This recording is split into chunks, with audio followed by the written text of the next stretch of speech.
멘트. 시와 산문이 다른 점은 시가 지니고 있는 함축성 때문이다. 시는 평면적인 글을 의미 전환시키거나 이미지화해가지고 그 속에 새로운 의미를 갖게 해준다. 시에서 다양한 수사법을 활용하는 것도 평면적인 글을 입체적이고 압축적인 글로 만들려는 노력인 것이다. 그러므로 시인은 어떤 대상을 바라볼 때 그 대상을 있는 그대로 바라보지 않고 인간이나 사회의 어떤 현상과 연결시켜서 바라보고 그것을 새롭게 인식하고 재해석해 내려는 노력을 기울이게 된다. 자, 오늘은 시의 개념 파악 첫째 시간입니다. 자, 왜 개념부터 익혀야 하는가?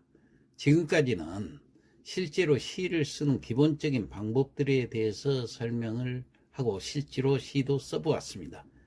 이제 이 실제 시 쓰기에 좀 더 완전한 무장을 갖추기 위해서 탄탄한 실력을 갖추고 있어야 됩니다. 그러기 위해서 시의 개념부터 파악을 해보고자 합니다. 지금까지 잘못 이해하셨던 분들도 오늘 다시 기초부터 시작하는 마음으로 공부를 해 나가시기 바랍니다. 결론부터 말하자면 시를 구성하는 기본적인 요소들은 시의 내용을 이해하는 데 결정적인 역할을 하며 시를 시답게 하는 요소들은 무엇인지, 또 시와 독자가 소통하는 과정에서 중요한 역할을 하는 요소는 또 무엇인지, 이런 것들을 중심으로 시에 접근을 하고 이해하다 보면 공부의 기틀을 확실하게 다질 수 있습니다. 그럼 여기서 시란 무엇이고 어떠한 종류가 있는가, 이것부터 살펴봐야 되겠죠. 자, 먼저 시의 정의. 시의 정의에 대해서는 예전부터 많은 시인이나 문학자들 사이에서 여러 가지로 논의가 있었지만은 여전히 시의 정의를 내리기란 건 참 어려운 문제입니다. 자, 시를 정의할 때는 산문과 차이점을 들어서 설명할 수밖에 없습니다.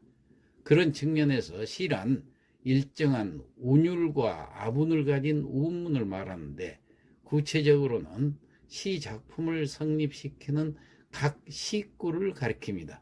폴 발레리는 이런 의미에서 시와 산문의 차이를 전자를 무용해, 후자를 보행에 비유했습니다.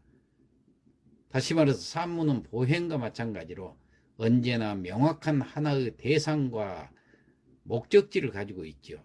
그렇지만 그 대상을 향한 하나의 행동이니까 그 대상에 도달하는 것을 목적으로 하고 있습니다. 그렇지만 시는 무용과 마찬가지로 행위의 한 체계이기는 하지만은 오히려 그 행위 자체를 궁극적 목적으로 삼는다고 정의하고 있습니다. 즉, 시는 무용과 마찬가지로 어딘가를 목표로 나아가는 것이 아니라 한 동작 한 동작 하나가 황홀한 상태, 생명의 충일감을 목적으로 하는 것이라는 뜻입니다.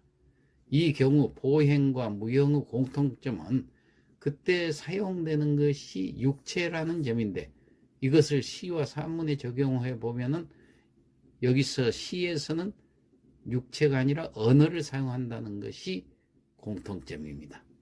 자, 산문에 사용하는 언어는 의미기호로서의 언어, 즉 전달을 첫째 목적으로 삼는 실용적인 언어인데 비해서 시에 사용된 언어는 독자들의 감동을 불러일으키기 위해서 사용된 언어, 즉 감동적이고 정서적인 기능을 지닌 언어인 것입니다. 이렇게 언어가 다르다는 얘기예요, 산문하고 시는. 그래서 우리는 시를 쓰기 위해서는 이 언어를 찾아내는 작업입니다. 물론 현실적으로 우리가 접하는 시 작품에 사용된 언어가 반드시 의미 전달의 기능을 완전히 없앴다 하는 것은 아니지요. 의미 전달도 있어야 되겠죠. 그렇지만은 시적 언어의 본질은 순수한 시적 감동의 창출을 의도하는 언어여야 한다, 그런 뜻입니다. 여기까지 공감하지요. 그래서 시어는 일상적인 언어보다는 서정적인 언어를 사용해야 한다는 것입니다. 그래서 시의 정의를 요약하면은 운율이 있는 언어로 시인의 사상과 감정을 함축적으로 압축해서 나타낸 운문 문학의 한 갈래이다, 이렇게 정의를 내리면 되겠습니다. 자, 그러면은 시의 종류는 어떤 것이 있을까요?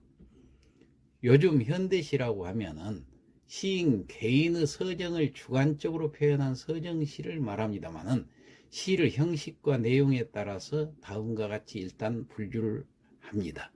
자, 먼저 형식에 따른 시의 분류를 볼까요? 형식에 따른 시는 정형시가 있고 자유시가 있고 산문시 세 가지가 있습니다. 정형시는 정형으로 되어 있다는 시예요. 시의 형식이 일정한 규칙에 의해서 이루어진 시라는 얘기예요. 우리나라 대표적인 고유 정형시가 바로 시조 아닙니까? 자, 다음과 같이 운율은 외형률로 취하고 있습니다. 시조는 한번 볼까요? 태산이 높다 내 하늘 아래 메이로다. 오르고 또 오르면 못 오를 리 없건만은 사람이 제한이 오르고 매만 높다 하더라. 이상에서 보듯이 시조는 초장, 중장, 종장 3장으로 되어 있고 그 다음에 한 장마다 투구가 되어 있으니까 6구로 되어 있고 음보수는 사음보로 되어 있죠. 태산이 높다 대 하늘 아래 메이로다. 이렇게 마치 발자국 띄듯이 되어 있는 형식이다. 그런 얘기입니다. 그런데 여기서 종장의 첫 글자는 반드시 세 글자가 돼야 돼요. 이렇게 엄격하게 외제율로 형식을 지키고 있기 때문에 이것을 정형시다. 이렇게 얘기를 합니다. 그 다음 자유시는 일정한 형식이 없어요. 행과 연의 구별만 있어요. 그러니까 형식이 자유로운 시로서 운율이 대부분 내제율을 취하고 있습니다. 운율도 없는 것처럼 보이지만 그 형식 안에서 운율이 있다는 얘기예요. 현대시의 대부분은 자유시고 앞으로 우리는 이 자유시를 계속해서 습작하게 될 것입니다. 자, 마지막으로 산문시라는 게 있는데 이 산문시는 가끔 이제 우리 눈에 띄죠. 행과 연의 구별이 없고 한 연 전체가 줄글로 쭉 산문처럼 되어 있거나 또 시 전체가 줄글로 된 시인데 그렇다면 산문하고 산문시하고 구분이 어렵다고 이제 하겠죠. 그렇지만은 가만히 그 내용을 읽어보면 시하고 산문하고는 완전히 다릅니다. 산문시는 산문처럼 쓰여졌지만 읽어보면 그 안에 뭐가 있어요? 시다운 어떤 내재율을 발견하게 되는 것입니다. 자, 그러면 산문시가 어떤 것인지 확실히 구별하기 위해서 아래 시 한 편 살펴보도록 하겠습니다. 대답하라 나의 서정시여 이기철. 나는 내 마음속에 강물을 파고 서정의 강물이 마르지 않도록 끊임없이 시냇물을 보낸다. 옹달샘이 개울물을 이루고 개울물이 냇물을 이루고 냇물이 강물로 출렁이는 변함없는 지상의 원리. 귀 기울이면 내 정신의 물결을 흔드는 미려한 자연의 움직이는 힘. 그 위에서 일하고 먹고 잠자는 생명의 시간들.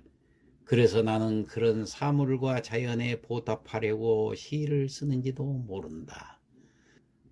자, 이 산문시를 보더라도 행과 연의 구분도 없이 산문처럼 보이지만은 각 시행이 호흡의 길이가 알맞게 조절되어 있죠. 그리고 낱말의 연속과 또 쉬는데 반복하는 리듬이 생겨나고 이런 걸 느낄 수가 있잖아요.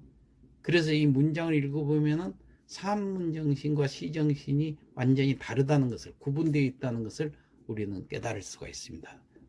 자, 이상 기본적인 시의 개념을 다시 정리해서 설명을 하고 마치겠습니다. 자, 시의 정의와 종류. 첫째, 시의 정의는 운율이 있는 언어로 시인의 사상과 감정을 함축적으로 압축해서 나타낸 운문 문학의 한 갈래, 즉 운율 있는 언어로 압축하여 표현한 글이다 그랬습니다.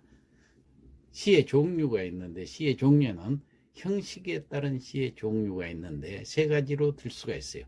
정형시, 시의 형식이 일정한 규칙에 의해서 이루어진 시다 그랬어요. 운율은 외형률을 취하고 대표적인 정형시가 우리나라 고유의 정형시인 시조다 그랬습니다. 자유시, 일정한 형식이 없고 행과 연의 구별이 없고 또 형식이 자유로운 시, 운율이 대부분 내재율을 취하고 현대시에서 대부분은 자유시다 그랬습니다. 그 다음 마지막으로 산문시, 행과 연의 구별이 없고 한 연 전체가 줄글로 되어 있거나 시 전체가 줄글로 된 시다 그랬어요. 자, 그 다음에 또 두 번째, 내용에 따른 시의 종류가 세 가지가 있습니다. 자, 첫째, 서정시, 개인적 생각이나 느낌을 주관적으로 표현하는 시. 자, 현대 대부분의 시가 서정시다 그랬어요. 서사시라는 게 있어요. 신화나 역사 이야기, 영웅의 행적 등을 노래한 비교적 긴 형식의 이야기체 시입니다. 옛날 그리스 시대에 유행했던 시입니다. 마지막으로 극시가 있는데 희곡의 형식을 빌려서 극적인 구성이나 수법으로 표현한 시입니다. 지금은 완전히 희곡으로 분리되어 있기 때문에 시라고 할 수가 없죠. 자, 우리는 지금까지 이렇게 자유시에 대해서만 작시를 해왔기 때문에 이 시간에는 우리도 산문시를 한번 습작을 해볼까요? 자, 그럼 산문시 한 편을 지어봤습니다. 2020년 여름 고두석. 팽나무에서 펑퍼짐하게 쏟아져 내린 그늘을 베고 늘어지게 낮잠을 즐기는 사이 매미는 여름의 밑동을 싹싹 톱질하고 있는 사이 푸푸한 나뭇잎 사이 언뜻언뜻 얼굴을 내비치던 하오의 햇살이 주름살 투성이 땅거죽을 핥고 있는 사이 철 모르는 고추 잠자리 한 마리가 코로나 바이러스의 확진 판정을 받은 듯 일상적인 날갯짓을 접고 땅바닥에 주저앉아 버린 사이 무더위를 버텨내던 땀방울이 추녀 끝에서 툭 잘려나갈 것 같은 여름 그 사이 뜨겁던 순환의 자리로 몰려들 낯선 시간들이 두려워지는 사이 2020년의 여름은 가고 만다. 예. 2020년 여름에 코로나를 겪으면서 지은 시죠. 자, 이 시는 산문 형식이지만 내용을 살펴보면 운율이 있음을 감지할 수가 있습니다.